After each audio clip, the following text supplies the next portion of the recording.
camion, le moteur ronronne. Je passe à première et là il chantonne. Avec mon chien Hulky, on vit au jour le jour. Je suis captain nomade et je vous passe le bonjour. Des chemins cabossés, il faut oser. Mais avec mon camion, on passe sans difficulté. Un spot de fou nous attend tout là-haut. On grimpe la montagne avec ses 110 chevaux. Suivez nos aventures, partout où le vent nous traîne. Dans la joie et les galères, mais jamais je ne freine. Les villes défilent comme un éclair. Nous voilà dans un autre univers. On garde le cap sur la boussole, comme font les tournesols.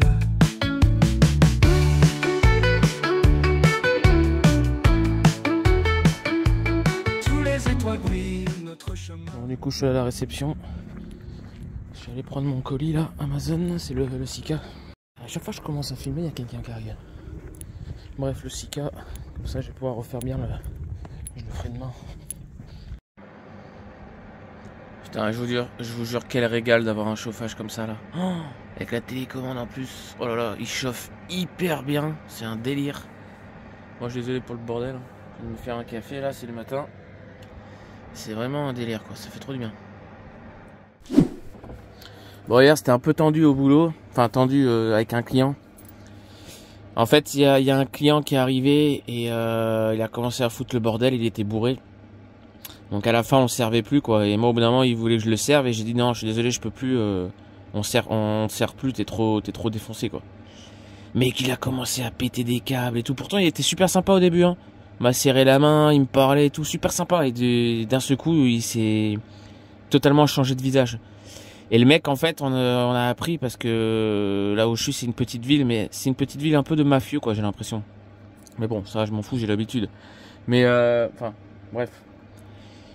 Le truc, c'est que c'est un ancien videur de boîte. Le mec, il faisait 1m95, je crois, à peu près. C'est carrure de rugbyman, tu vois.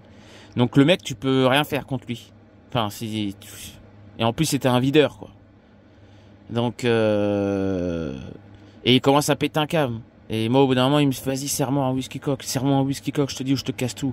Je fais, non, mais, je fais, pourquoi tu veux tout casser? C'est quoi l'intérêt? On te sert plus parce que t'es trop défoncé. Enfin, j'essaie, moi, de calmer le jeu, quoi. Comme j'ai pu, quoi. Ça sert à rien. En plus, moi, je suis au boulot, je peux rien faire, quoi. Puis, de toute façon, la carrure qu'il avait, je peux vous dire que, bon, voilà, quoi. Fallait pas trop s'amuser. Mais bref, et le mec il me fait ouais, je te jure, je vais te casser en deux. Je vais te casser mon pote, serre-moi. Il me fait je vais rentrer dans le bar, je vais tout casser. Il me fait là j'ai passé 2 coups de téléphone et c'est vrai, je l'ai vu, il est parti dehors au bout d'un moment passer des coups de téléphone. Et il a dit là, j'ai appelé une équipe, ils vont arriver à 3-4, on va tout vous éclater, on va vous éclater vous et votre matériel et le restaurant, machin. Je suis oh lolo. Moi je vais voir ma responsable, je lui dis vas-y, appelle la sécu pour l'instant du camping ou les flics quoi. Et bref, bon j'essaie de le raisonner, tout ça, machin. Et puis finalement la sécu est arrivée, on allait appeler les flics mais la sécu est arrivée et le mec était tout seul de la sécu. Et franchement il a vraiment bien géré. On voit que c'est un métier quand même sécu aussi, hein. C'est pas que des mecs où c'est marqué sécurité. C'est quand même un métier parce qu'il l'a bien géré, franchement bravo à lui. Et du coup il l'a sorti et puis ça a failli se battre dehors mais bon ça s'est calmé. Et puis là le mec il est parti mais à mon avis il va revenir. Il va revenir ce soir, foutre le bordel. Donc c'est ça qui est chiant, quoi. Et moi, ça me casse les couilles parce qu'au bar, moi, j'ai la pire place. Parce que les mecs comme ça, ils viennent au bar, en fait. Ils viennent, ils s'assoient au bar, en fait. Ils vont pas s'asseoir sur une table de restaurant. Donc, en fait, c'est moi qui me les coltine. J'en ai déjà eu un il y a 2 jours. Un mec relou. Là, j'en ai encore un. Et le truc, c'est que moi, je peux pas parler avec eux toute la soirée, quoi. Les raisonner ou quoi. Moi, j'ai du boulot, quoi. Bon. Bref, j'ai un mal de crâne, là. Un mal de crâne. Hier, je me suis couché, il était 4h30, presque 5h. Je me suis réveillé à midi, là, ce matin. Je commençais à tout décaler, là. Bon, allez, le petit camping-car qui est arrivé à côté, là. Bon, ça va, ils ont l'air calmes. Bon, allez, je vous laisse, les gens. Bon, on promène le Hulky avant d'aller retourner au boulot. Je recommence, dans même pas 1 heure, là, 18h. Jusqu'à, encore 2h, 2h30, 3h, 3h30 du matin, je sais pas, on verra à quelle heure on finit. J'ai croisé un monsieur avec un malinois, là. Il était magnifique. Je pense que c'était une femelle, mais je pense qu'elle était encore très jeune. Elle n'était pas énorme, mais elle était magnifique. Et là, je voulais vous demander, il y a des bungalows là, vous voyez. Et en fait, ils sont penchés. Il y en a plusieurs comme ça. Pourquoi ils font ça? Vous savez ou pas? C'est pour faire des réparations ou je sais pas, je sais pas, moi, je comprends pas pourquoi ils mettent les bungalows, ils les penchent comme ça. C'est peut-être pour l'hivernage ou... mais je sais pas, j'arrive pas à comprendre.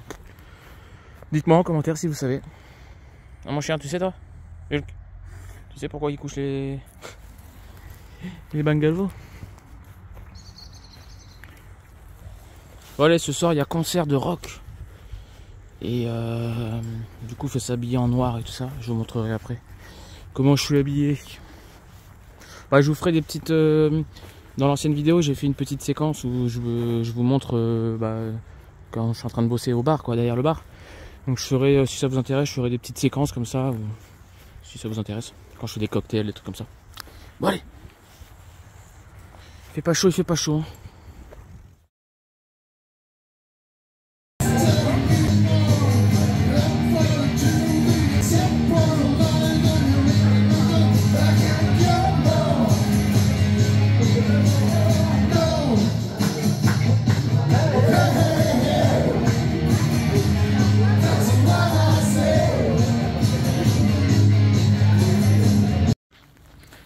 Bon, je viens de finir, il est 2 h du matin. Regardez la lune.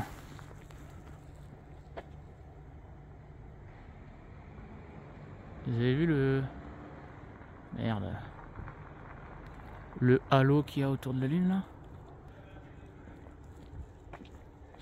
Je sais plus ce que c'est comme... En plus juste à côté là en dessous c'est Jupiter. Putain, ça fait chelou, on dirait une soucoupe volante. Bon allez, bonne nuit tout le monde. Bon, on est lundi matin, c'est mon premier jour de repos, je suis vraiment pas bien. J'étais pas bien déjà hier soir, au boulot. En fait, ça fait 2 jours que je suis pas très bien, j'ai très mal aux dents. Les dents du bas, au fond, des 2 côtés. J'ai trouvé ça un peu bizarre d'avoir mal aux dents comme ça d'un coup. Comme si j'avais 2 grosses caries. Mal un petit peu à la mâchoire, j'étais un petit peu courbaturé, mal à la nuque. Et puis là, hier, j'ai compris ce que c'était. C'est que, à mon avis, je suis en train de faire une péricardite. Péricardite, pour ceux qui ne savent pas, c'est une inflammation de la membrane qui entoure le cœur. Alors, de base, c'est pas très très dangereux. Ça peut le devenir. Ça peut devenir mortel si on ne sonne pas bien et s'il y a trop d'épanchement de liquide. Enfin bref, je ne vais pas rentrer dans les détails. Je vous laisserai regarder sur internet si ça vous intéresse. Ça peut être dangereux, ça peut être mortel. Après, voilà. Moi, depuis que je me suis fait opérer, j'en fais régulièrement l'hiver. En fait, c'est quand il fait froid, etc. Même si là, j'ai le chauffage, etc. Que j'ai pas forcément froid. Bon, bah, il y a des fois où l'autre jour, j'ai pris la douche. J'avais un petit peu froid, même avec le chauffage. Enfin, bref. Et le problème, c'est que ça fait très, très, très mal. Et ça fatigue. Ah oui, ça aussi, j'étais très fatigué là ces 2 derniers jours. D'ailleurs, je vous ai même pas filmé. Très fatigué, mal aux dents, courbaturé. Et puis voilà. Et maintenant, je sais que c'est ça parce que la péricardite, les caractéristiques qu'on reconnaît, c'est quand on respire à fond. Je vais pas le faire parce que ça me fait mal. Mais quand vous prenez des grandes inspirations et des grandes expirations, en fait, ça fait mal à la poitrine. Enfin, au niveau du cœur, quoi. Je sais pas, c'est pas trop descriptible comme douleur. Je sais pas comment vous expliquer. Ça fait mal, quoi. Et le problème, c'est que ça fait très mal. Donc, c'est chiant. Là, actuellement, je vous parle, j'ai mal aux dents. J'ai mal un petit peu à la mâchoire. Et puis, quand je respire fort, j'ai mal à la poitrine, quoi. Et j'ai du mal à respirer aussi. Ça, c'est pas tout le temps, mais des fois, en fait, ça fait un peu peur pour ceux qui ont ça. Ça peut ressembler à des douleurs d'infarctus, mais moi qui en ai fait 4 d'infarctus, je reconnais, c'est pas du tout des... C'est pas pareil, ça peut y ressembler, mais c'est pas pareil. Et c'est beaucoup moins fort. Donc c'est pour ça que je sais que c'est pas un infarctus, je sais que c'est une péricardite, vu que j'en ai déjà fait au moins 5 ou 6, donc je sais ce que c'est. Donc il faut que je prenne rendez-vous chez le cardiologue, là. Le problème, c'est que j'ai regardé les cardiologues. Putain, ici, ils ont pas des bons avis. Hein. Oh là là, il y en a, ils ont 2 étoiles sur 5, 1 étoile sur 5. J'ai essayé d'appeler mon cardiologue de chez moi et il me répond pas. Je pense qu'il n'y a pas sa secrétaire. Enfin bref, le bordel. Donc je suis pas très bien, les gars. J'espère que ça va aller pour moi. Sinon, au pire, je crève et puis voilà. Au moins, c'est fini. Parce J'en ai marre de ces putains de maladies. J'en ai marre de me donner à fond, de travailler, de me détruire la santé.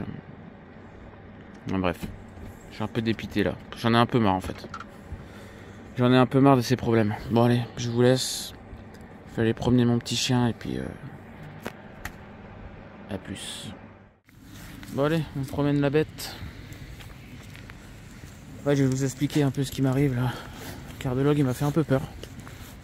Attendez, je vous reprends tout à l'heure. Ouais, du coup que je vous explique, en fait pour ceux qui ne connaissent pas mon histoire, qui m'ont rejoint il n'y a pas longtemps sur la chaîne ou quoi, en fait j'ai fait 4 infarctus quand j'avais 20 ans et j'avais l'aorte, c'est l'artère principale du cœur, qui était bouchée à 98%, donc je suis un miraculé, j'aurais dû passer de l'autre côté quoi. Et en fait à la suite de ça, ils m'ont mis 2 stents. Après je suis parti à New York à l'université. Et quand je suis revenu, en fait, bon, j'ai fait un peu le con à New York, j'avais 21 ans, donc j'avais repris la cigarette. Je buvais de l'alcool, c'est normal, j'avais 21 ans, je veux dire, bon, voilà, je suis jeune, quoi. Et du coup, ça s'est rebouché, et là, ils m'ont fait double pontage à cœur ouvert. Donc là, ils m'ont ouvert en deux, j'ai une grosse cicatrice, c'est comme, comment on appelle ça, c'est comme une autopsie, quoi. C'est-à-dire qu'ils vous ouvrent en deux, ils vous scient en deux la cage thoracique, et ils vous ouvrent tout, quoi. Bref, l'opération elle a duré 11 heures, j'ai été mort cliniquement pendant 9 heures. Enfin, d'ailleurs c'était une expérience horrible, je suis resté en tout 3 mois à l'hôpital avec la maison de rééducation et tout ça, enfin bref. Et quand je dis que le cardiologue il m'a fait un peu peur, c'est parce qu'en fait, si vous voulez, à la suite de ça allait bien pendant 4-5 ans, ouais, un peu plus, 5-6 ans. Non, pendant 4-5 ans ça allait bien, et au bout de 4-5 ans j'avais des douleurs thoraciques. En fait c'est comme un infarctus, sauf que moi mes douleurs c'était poitrine qui serrait et mâchoire. C'est indescriptible et c'est horrible d'ailleurs, la mâchoire c'est horrible comme douleur, mais bon. Et moi en fait quand j'avais mal, j'avais que la mâchoire ou que la poitrine, et je savais que j'étais pas essoufflé, je savais que c'était pas un infarctus, j'en ai fait 4 donc je sais ce que c'est. Mais ça m'inquiétait pas trop, mais quand même un petit peu. Et c'est surtout que ça m'embêtait en fait. C'était chiant d'avoir souvent des crises comme ça, des spasmes, voilà. Et en fait, le seul moyen de voir si une artère est bouchée ou pas, c'est de faire une coronarographie. Et une coronarographie, c'est quelque chose, on vous passe par l'artère fémorale de la cuisse ou du poignet, et on vous injecte de l'iode. Et vous n'êtes pas endormi totalement, vous êtes juste shooté, quoi. Vous êtes endormi localement, vous êtes shooté, mais vous êtes conscient et vous voyez tout ce qui se passe. D'ailleurs, moi, la première fois, quand ils m'ont fait la coro, et que j'étais bouché à 98%, en fait quand ils injectent l'iode, il y a un écran, avec toutes vos veines, vos artères, etc. Et en fait le liquide, l'iode, c'est noir. Donc en fait quand vous n'avez aucun problème d'artère, le noir va se couler dans toutes vos artères et tout va être noir. Donc ça prouve qu'il n'y a aucun bouchon. Et moi en fait quand ils l'ont fait couler, et en fait ça a coulé là sur la aorte et ça s'est arrêté. Ça s'est arrêté direct. En fait j'étais bouché direct. C'est pour ça qu'ils m'ont dit que ils savent pas comment j'ai survécu, quoi. J'aurais dû mourir. J'avais l'artère principale qui était bouchée à 98%, donc j'avais aucune autre artère qui était alimentée. C'est pour ça que j'étais fatigué et tout ça. Bon bref, je vais pas rentrer dans les détails. Mais ce qu'il y a, c'est que la coronarographie, c'est un acte assez dangereux. Attendez, je reprends parce qu'il y a des gens, il y a un chien. Viens ici, là, viens. Viens là. Allez. Ouais, donc du coup je disais, la coronarographie c'est un acte qui est quand même dangereux parce que il passe par l'artère fémorale, il y a toujours un risque, et puis ils injectent de l'iode. Enfin bref, c'est un acte chirurgical, donc c'est pas anodin, quoi. Donc en fait ils essayent d'éviter de faire un maximum, quoi, à part en cas d'extrême urgence. Donc moi quand j'avais mes spasmes, que ça me faisait mal, je demandais une coro parce que j'étais pas rassuré quand même. Viens là, Hulk. Viens là, la route là-bas. Mais le truc c'est qu'ils voulaient pas trop me la faire, la coro, parce que comme je vous ai dit c'est un acte chirurgical, ça reste quand même dangereux tout ça. Et bref, au bout d'un moment j'ai gueulé, je fais maintenant vous allez me faire une coro, j'en ai marre de souffrir en fait, d'avoir mal et tout ça, d'être essoufflé, d'être fatigué et tout ça. Et en fait on s'est aperçu il y a 2 ans que j'avais l'artère, un des 2 pontages en fait qui s'était rebouché. Et c'est pour ça que j'avais mal. Donc du coup ils m'ont remis un 3e stent. Et puis voilà, quoi. Et là ce matin, attendez parce que... Il est taré ce chien, il est taré. Attention. Attention Luc. Attention. Il est foufou. Donc je vais y arriver. Depuis que j'ai eu ces opérations, je fais à répétition très régulièrement des péricardites. Alors les péricardites, ça peut arriver à tout le monde, mais généralement ça arrive à ceux qui, comme moi, ont eu des opérations comme ça, lourdes, etc., quoi, des antécédents. Et péricardite, en fait, c'est une inflammation de la membrane qui entoure le cœur. Donc c'est pas vraiment dangereux de base, mais ça fait très très mal. Et en fait, à force d'en avoir, je sais ce que c'est. Donc là, en fait, je sais qu'actuellement, j'ai une péricardite. J'en suis presque sûr à 100%. En fait, ça fait des courbatures, j'ai mal aux dents, j'ai mal à la nuque, mal au dos, et puis la poitrine également, ça me fait mal. Quand je respire fort, quand je bâille, quand j'éternue, ça me fait mal. Parce que en fait, c'est la membrane qui est inflammée, quoi. Et moi, en plus, je fais des péricardites où il y a du liquide dedans. Ça peut être des péricardites sèches ou des péricardites avec du liquide. Et moi, évidemment, je fais celle avec le liquide, celle qui est le plus grave, entre guillemets, et qui est le plus douloureux. Enfin, la plus douloureuse. Parce qu'on dit une péricardite. Bref, donc ce matin, moi, je téléphone à mon cardio, je lui explique le problème. J'ai dit, faites-moi une ordonnance parce que je suis presque sûr que je fais une péricardite. Comme ça, au moins, on sait ce que c'est et puis je me soigne bien, quoi. Parce que moi, les cardiologues, là, dans la région où je suis, j'ai regardé les habits, c'est catastrophique, quoi. Il y a un mec, il a mis un commentaire, il y a un cardiologue, apparemment, il fumait dans son cabinet pendant le rendez-vous. Donc déjà, un cardiologue qui fume. Et en plus devant des patients qui viennent parce qu'ils ont des problèmes cardiaques et fumer, vous voyez le type de cardiologue, quoi. Donc j'ai préféré appeler le mien. Et par contre, moi mon cardiologue c'est pas le genre normalement à avoir peur. Comme je vous ai dit, quand j'avais les spasmes et que j'avais mal, etc. Il me disait non, la coronarographie c'est trop difficile, c'est trop dangereux, enfin faut pas trop en faire. C'est juste le stress, vous êtes stressé, arrêtez de stresser. C'est des petits spasmes, c'est pas le genre de mec qui va vraiment s'inquiéter, quoi. Il connaît bien son boulot. Et là, ce matin, au téléphone, il me dit attendez, il faut aller faire un électrocardiogramme, aller aux urgences, faire des examens, prise de sang et tout. Je fais attendez, non, je pense que c'est une péricardite, je le sais. J'en ai déjà eu plein. Il me fait ouais, mais moi je veux bien vous faire l'ordonnance, mais il faut quand même aller faire un électrocardiogramme, aller aux urgences quand même, vous faire contrôler. On ne sait jamais si vous ne faites pas un infarctus. Et c'est la première fois qu'il me dit ça depuis 10 ans que j'ai fait mes 4 infarctus là. Donc je sais pas, ça m'a un petit peu inquiété sur le coup au téléphone. Parce que c'est la première fois qu'il me dit attention, j'espère que vous n'êtes pas en train de refaire un infarctus. Alors qu'il me l'a jamais dit en 10 ans, quoi. Il s'est jamais inquiété comme ça. Donc je sais pas. Après c'est peut-être le fait que je suis loin du coup de ma région et que il est pas à côté de moi, il me voit pas, il m'a pas ausculté ou quoi, je sais pas, mais ça fait un peu flipper, quoi. Donc là, voilà, j'essaie de faire attention à moi. J'ai eu les médicaments, je vais aller les chercher demain. Et puis voilà, en espérant que ce soit pas, je suis pas en train de refaire un infarctus. Sinon, les vidéos s'arrêteront puisque je serai plus là pour vous les faire. Voilà. J'espère pas, mais bon, si ça arrive, écoutez, c'est la vie, hein. Mais ouais, je suis vraiment pas très bien là, en ce moment. Je suis fatigué et tout ça. En fait, je comprends pourquoi là, les 2 derniers jours, j'étais très fatigué au boulot, courbaturé au niveau de la nuque, mal au dos. Et puis hier soir au boulot, au bout d'un moment, j'ai respiré fort et ça m'a fait la douleur à la poitrine. Je suis c'est bon, c'est une péricardite, c'est presque sûr. Donc voilà, je pense que le cardiologue il me dit ça parce que bon, pour pas prendre de risques, mais c'est une péricardite, je pense. C'est pas infarctus, je sais ce que c'est, j'en ai fait 4, je sais que c'est pas un infarctus que je fais, hein. J'ai pas du tout mal à la mâchoire, j'ai mal aux dents, mais c'est pas du tout la même douleur. Enfin bref, j'arrête de parler là, ça fait 10 minutes que je parle pour rien. Bon allez, on va rentrer parce qu'il fait froid et justement péricardite ça s'attrape l'hiver quand il fait froid en fait, c'est un coup de froid. Enfin je sais pas comment c'est exactement, comment ça marche, mais c'est surtout l'hiver qu'on attrape ça. Et moi, vu que j'ai eu un peu froid l'autre jour quand j'ai pris la douche, je pense que c'est ça, quoi. Bon allez, je vous reprends. Je vais essouffler là. Allez, à tout à l'heure. Tu viens, Hulk?